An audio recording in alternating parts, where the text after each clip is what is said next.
सास बनने की ट्रेनिंग। सुधा के बेटे की शादी होने वाली थी और वो इतनी एक्साइटेड थी कि आज मैं ऊपर आसमां नीचे, आज मैं आगे जमाना है पीछे। अरे हाँ भाग्यवान, तू सबसे आगे ही है। लेकिन हुआ क्या है? सास बनने वाली हूँ मैं। अरे घर में एक नया सदस्य आ जाएगा, कितना अच्छा लगेगा ना। आप और राहुल तो ऑफिस चले जाते थे और मैं पागल की तरह घर में अकेली। अब तो मेरा साथ देने वाली आ रही है इस घर में। बहुत बहुत बहुत खुश हूँ मैं। ओहो ठीक है बेगम, लेकिन अपनी खुशी को लगाम लगा कर रखो।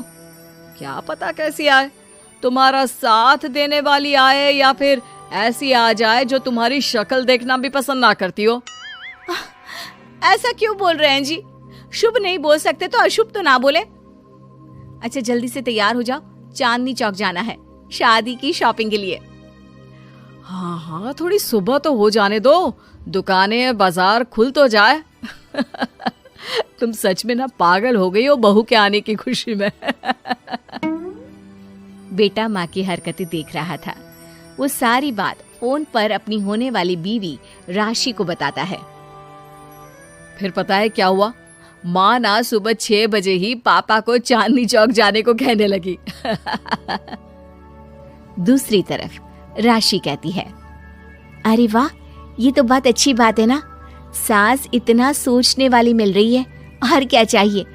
मैंने भी सोचा है मम्मी जी के साथ बहुत प्यार से रहूंगी, उनका ख्याल रखूंगी और प्यार करूंगी। राहुल भी खुश था।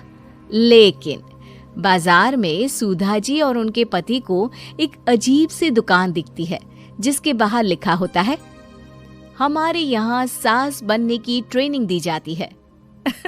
ये देखिए जरा, लग रहा है आजकल के लोगों को कोई काम नहीं है। अरे सास बनने की भी ट्रेनिंग होती है क्या? दुकान के सामने एक पिंजरा था, उसमें एक तोता बंद था।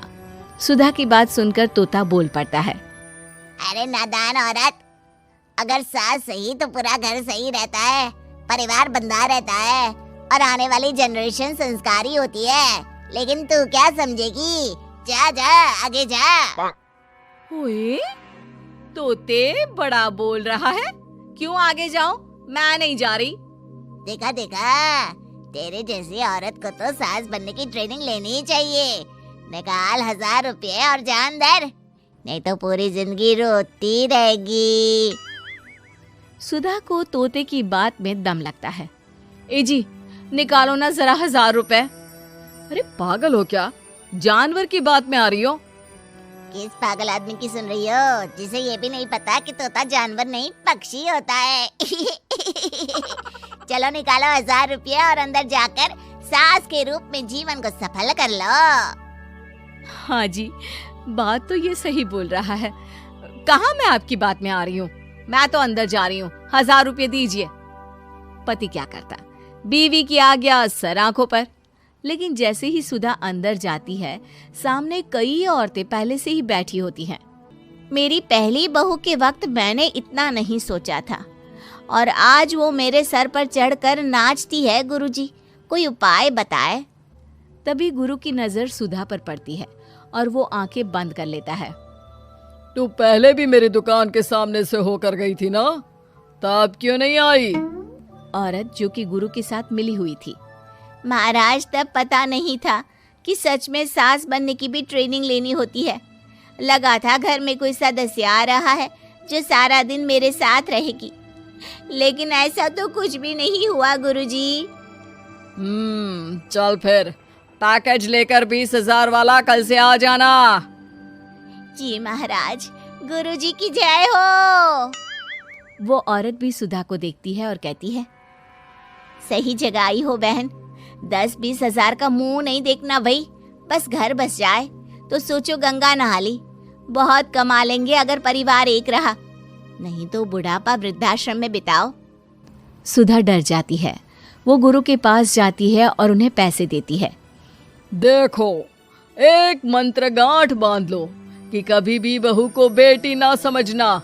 जितना दबाकर पहले दिन से रखोगी, धीरे धीरे प्यार दोगी तो मान रखेगी, नहीं तो। ना जी ना गुरुजी, समझ गई। अरे भला हो भगवान का जो आपसे मिला दिया, नहीं तो मैं।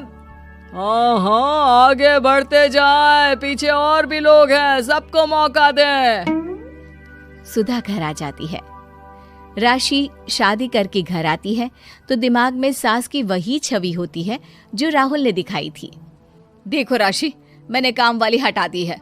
वो क्या है ना, 2000 महीने लेती थी, यानी कि 24,000 साल का, और 5 साल में उसे जोड़ो तो 1,20,000 रुपए। माँ जी, और 10 साल जोड़े तो? तभी राहुल आ जाता है। अरे बस बस, इतना मत जोड़ो, फिलहाल भूख लगी है, कुछ खाने को दो। अरे पर बर्तन तो गंदे हैं ना, काम वाली तो आई नहीं, फिर बर्तन कौन धोएगा? अरे कौन धोएगा मतलब? तू धोएगी? मैं? ठीक है, मैं धो लेती हूँ, धो कर देती हूँ, आप खाना बना ले। अरे खाना भी तू ही बनाएगी? ये क्या बात होती है माँ, क्या हो गया तुझे? कल तक तो कुछ और ही बोल रही थी। लेकिन सुधा का व्यवहार सुधरने का नाम ही नहीं ले रहा था। बहू और बेटा ससुर से बात करते हैं। पिताजी, क्या हो गया है माँ जी को? वो क्यों ऐसे व्यवहार कर रही है जैसे मैं कोई नौकरानी हूँ? पिता क्या करता, बता देता है सारी कहानी कि कैसे सास का दिमाग एक गुरुजी ने खराब किया है। सास बनने की ट्रेनिंग? तो मामला ये है, वही मैं कहूँ, कहाँ तो माँ बहू का इंतजार ऐसे कर रही थी मानो साक्षात कोई देवी आने वाली है, लेकिन व्यवहार नौकरानी जैसा। देखिए माँ बुरी नहीं है, बस किसी ने उनका दिमाग खराब कर दिया है। तो ऐसे में मेरे पास एक आइडिया है। बहू फुसुर फुसुर करके पति और ससुर से बात करती है। अगले दिन बहू सास के सामने कहती है, अच्छा मैं जा रही हूँ, मेरी क्लास है। ये बोलकर बहू निकल जाती है। ये कौन सी क्लास करने जा रही है? पढ़ाई तो खत्म हो गई थी इसकी। अरे माँ, दरअसल वो ये सोचकर आई थी कि तुम माँ जैसी होगी, लेकिन यहाँ तुम तो तुर्रम खां बन गई हो। तो वो किसी बहू बनने की ट्रेनिंग वाली क्लास में गई है। ये बोलकर बेटा बाप की ओर देखता है और आंख मार देता है। हाँ हाँ, वो तो तुम्हारी माँ ने भी सास बनने की ट्रेनिंग ली है बेटा। पहले का जमाना और था भाई, कि भोले मन से रिश्ते शुरू किए जाते थे। अब तो नई लड़की घर आते ही नौकरानी हटा देते हैं। बताओ, पिछले 25 साल से वो नौकरानी काम कर रही थी, तब तो कोई हिसाब किताब नहीं हुआ। अरे पापा, आप भी माँ को बोल रहे हैं?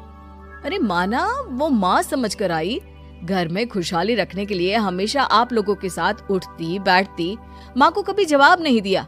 लेकिन माँ की क्या गलती? अरे दादी ने भी तो ऐसा ही किया होगा ना माँ के साथ, तभी तो माँ अपनी बहू के साथ ऐसा कर रही है।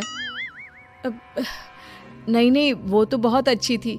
मेरे आने के बाद तो उन्होंने खाना बनाने वाली भी रख ली थी। अरे तो फिर तुमने क्यों काम वाली हटा दी? किसी के कहने पर अपना घर खराब कर रही हो तुम सुधा। अब बहू भी गई है ट्रेनिंग लेने, पता नहीं क्या सीख कर आएगी। नहीं, मैं अभी जाकर उसे ले आती हूँ। तभी बहू वहां पर आ जाती है। नहीं माँ जी, मैं कहीं नहीं गई थी, मैं तो सिर्फ आपके लिए ये नई साड़ी लेने गई थी। अब तो सब